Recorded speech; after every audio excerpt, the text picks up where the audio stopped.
Regardless of where your automotive loyalties lie, when you take a look at the success of the Ford Motor Company when it comes to trucks and SUVs, it's hard not to be impressed. Their F-Series pickups and midsize Explorer SUVs are perennial favorites with buyers year after year. And the recent introduction of their giant ute, the Excursion, really shook up the market.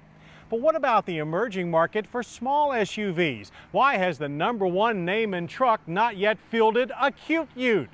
Well, soon there'll be no escaping a Ford Tough SUV on even the smallest scale. But let's not put too much emphasis on the word small, because even though the 2001 Ford Escape is the smallest SUV in Ford's formidable stable, when stacked up against its competitors, it's anything but. For instance, the 103.1-inch wheelbase that supports the unibody platform the Escape shares with Mazda's new Tribute is one of the longest in its class.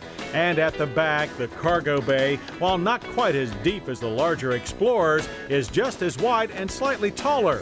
Seat backs up, there's 33 cubic feet of cargo space. Fold them and you'll have a whopping 63 cubic feet to work with. That's 50% more than a CR-V or RAV4. Even the slightly bland front-end styling says big and bold. Pop the Escape's hood and you'll find something pretty big there as well.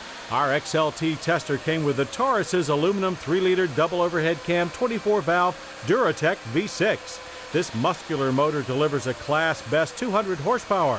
There's also 200 pound-feet of torque on tap for towing up to 3,500 pounds. However, this potent little power plant can only be mated to a Ford 4-speed automatic transaxle. If you want to stir the gears yourself, you'll have to drop back to this 2-liter double overhead cam 16-valve Zetec i4. This cast iron block aluminum head engine produces an able 130 horsepower and 135 pound-feet of torque and is mated to a Mazda 5-speed manual transaxle.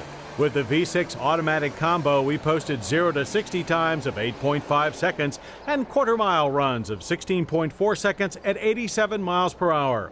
Our drivers were impressed with the V6's broad power band, but felt the Auto Trans, while very smooth, had a tendency to bleed too much power from the engine during shifts.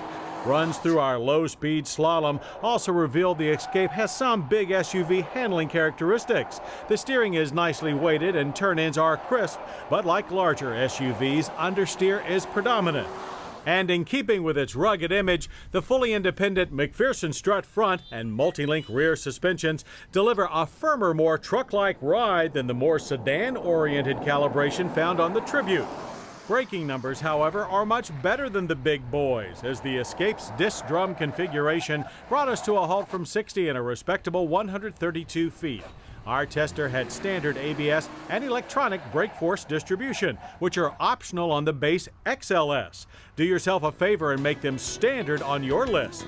Another highly recommended option you should also make standard is the Control Track 2 all-wheel drive system. With Control Track 2 under normal dry road conditions, the engine's power is split 90% front, 10% rear. Encounter slippage due to the wet, and the system's rotary blade coupling clutch pack directs up to 50% of the power to the rear wheels. But flip the poorly marked rotary switch from auto to on, and the clutch pack locks up to a 50-50 torque split. The Escape's little big theme is carried over into the interior as well. Our XLT came with the premium cloth-covered buckets that we felt could be a little less firm and with more lower back support. With 7.8 inches of ground clearance, step-in height is a little higher than some competitors. But once behind the wheel, you'll find the effort worth it for a high, commanding view of the road. A tilting steering wheel is standard, and it fronts a set of basic and easily read gauges. A well-marked and easy-to-operate AM/FM cassette CD stereo topped the Explorer-style center stack in our XLT. The rotary climate controls below are no nonsense with air conditioning standard. And like we found with Mazda's Tribute, you'll be pleasantly surprised at the Escape's roominess for both you and all your goodies, both up front and in the rear, where you'll find plenty of room for 2 adults and, in XLT trim, a 60-40 split bench seat with reclining seat backs. XLS trim gets a one-piece flip and fold bench and seat back. Now, we've made a big issue of a small sport ute with lots of big features.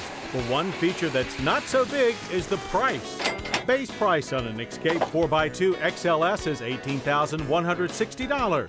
Our 4x4 XLT tester carried a base sticker of just $21,335. With options like the V6 and a few others, we're out the door for a still very reasonable $23,710.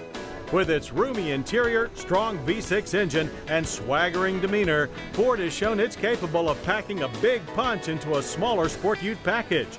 And should Hollywood ever remake the classic film Little Big Man, we nominate the 2001 Ford Escape for the starring role. I hope you'll join us next week for more Motorweek, when we'll test Volvo's new V70 wagon and track test Honda's high-revving S2000.